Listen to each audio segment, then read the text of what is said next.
अस्सलाम वालेकुम दोस्तों, मुझो नालो है कमर ज़मान हमरानी ऐं तव्हां ॾिसी रहिया आहियो HTV हमरानी TV यूट्यूब चैनल। जी तो दोस्तों तव्हां सभिनि खे ख़बर है तो मां सिंधी ड्रामो सिंध जे ते अॻु में काफ़ी सारा वीडियो ठाहे चुको आहियां ऐं जंहिंमें मां टोटल 115 मिस्टेकूं अॻु में ही ॾेई चुको आहियां ऐं अञा बि हिन ड्रामे में काफ़ी सारी मिस्टेकूं आहिनि, तंहिं करे हिकिड़ो ॿियो वीडियो मां हिननि मिस्टेकनि ते ठाहे रहियो आहियां। यादि रखिजो दोस्तों त मिस्टेकूं सिर्फ़ु फिल्मी मिस्टेकूं आहिनि, ना कि पर्सनल मिस्टेकूं आहिनि, तंहिं करे हिननि मिस्टेकनि खे पर्सनल न वठिजो। ऐं उन खां अलावा जेके बि दोस्त हाल ताईं मुंहिंजे हिन चैनल ते नवां पिया अचनि उनखे मुंहिंजी गुज़ारिश आहे त मुंहिंजे हिन चैनल खे सब्सक्राइब करे ऐं बेल जी आइकन खे ज़रूरु दॿाए छॾिजो ताकि हिन क़िस्म जा वधीक वीडियो तव्हांखे बर वक़्तु मिलंदा रहनि। त दोस्तों हाणे हलूं था पंहिंजी अॼु जी वीडियो जी तरफ़। मिस्टेक नंबर 116 किस्त नंबर 33। दोस्तों इन सीन में तव्हां तॻे खान जी हिन जगह ते गौर कयो त हिते तव्हांखे माइक जो पाछो चुरपुर कंदे नज़र ईंदो। ही ॾिसो दोस्तों ही माइक जो पाछो चुरपुर कंदे नज़र अची रहियो आहे। दोस्तों हीअ बि हिकु वॾी मिस्टेक आहे हिन ड्रामे में।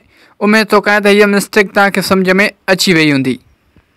मिस्टेक नंबर 117 किस्त नंबर 34। दोस्तों हिन सीन में तव्हां हिन जगह ते गौर कयो त हिते हिन ड्रामा मेकिंग जी टीम मां कंहिंजो पाछो चुरपुर कंदे नज़र अची रहियो आहे। ही ॾिसो दोस्तों हिन ड्रामा मेकिंग जी टीम मां कंहिंजो पाछो हलचल कंदे नज़र अची रहियो आहे। दोस्तों हीअ बि हिकु वॾी मिस्टेक आहे हिन ड्रामे में। उमेद थो कयां त हीअ मिस्टेक तव्हांखे सम्झ में अची वई हूंदी। दोस्तों मूंखे कमेंट सेक्शन में ज़रूरु ॿुधाइजो त हीअ मिस्टेक आहे या न। मिस्टेक नंबर 118 किस्त नंबर 34।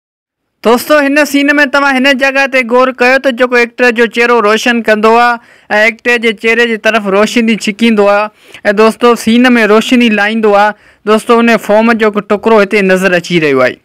ही ॾिसो दोस्तों उन फॉर्म जो हिकु टुकड़ो हिते कैमरा जे फ्रेम में नज़र अची रहियो आहे। दोस्तों इहा बि हिकु वॾी मिस्टेक आहे। हिन फॉर्म खे ही कैमरा जे फ्रेम मां परे कनि हा त हीअ मिस्टेक ई न थिए हा। बहरहाल दोस्तों हीअ बि हिकु वॾी मिस्टेक आहे हिन ड्रामे में। उमेद थो कयां त हीअ मिस्टेक तव्हांखे सम्झ में अची वई हूंदी। मिस्टेक नंबर 119 किस्त नंबर 34। दोस्तों हिन सीन में तव्हां हिन जगह ते ॾिसो त जेको एक्टर जो चेहरो रोशन कंदो आहे, एक्टर जे चेहरे जी तरफ़ रोशनी छिकींदो आहे, दोस्तों उन फॉर्म जो रिफ्लेक्शन हिते तव्हांखे नज़र अची रहियो हूंदो। ही ॾिसो दोस्तों उन फॉर्म जो जॾहिं हिकु टुकड़ो सिज जी रोशनी ते पवे थो त दोस्तों उन जी रिफ्लेक्शन तव्हांखे हिते नज़र ईंदी। हीअ चुरपुर कंदे रिफ्लेक्शन नज़र अची रही आहे।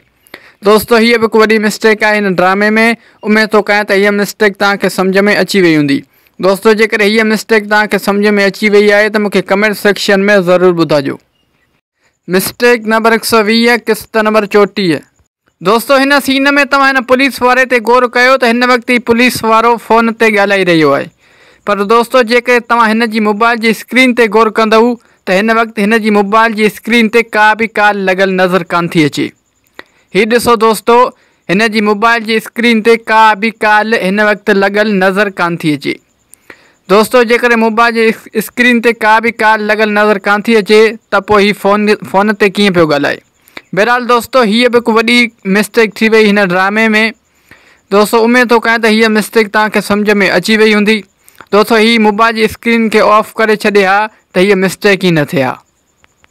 दोस्तों अॼु जे लाइ हिन वीडियो में बस एतिरो। उमेद थो कयां त हीअ वीडियो तव्हांखे पसंदि आयो हूंदो। जेकर हीअ वीडियो तव्हांखे पसंदि आयो आहे त हिन वीडियो खे लाइक कंदा, दोस्तनि सां शेयर कंदा ऐं हिन वीडियो में प्यारा भरी कमेंट बि ज़रूरु करे छॾींदा।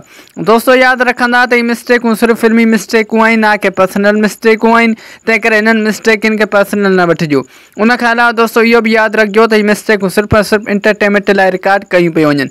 उन खां अलावा जेके बि दोस्त हाल ताईं मुंहिंजे हिन चैनल ते नवां पिया अचनि उन्हनि खे मुंहिंजी गुज़ारिश आहे त मुंहिंजे हिन चैनल खे सब्सक्राइब करे ऐं बेल जी आइकन खे ज़रूरु दॿाए छॾिजो ताकि मुंहिंजो हर नओं अचण वारो वीडियो सभ खां पहिरियां तव्हां दोस्तनि ताईं पहुची सघे। दोस्तों हाणे मिलूं था नेक्स्ट वीडियो में, तेसिताईं मूंखे ॾींदा इजाज़त। अल्लाह हाफ़िज़।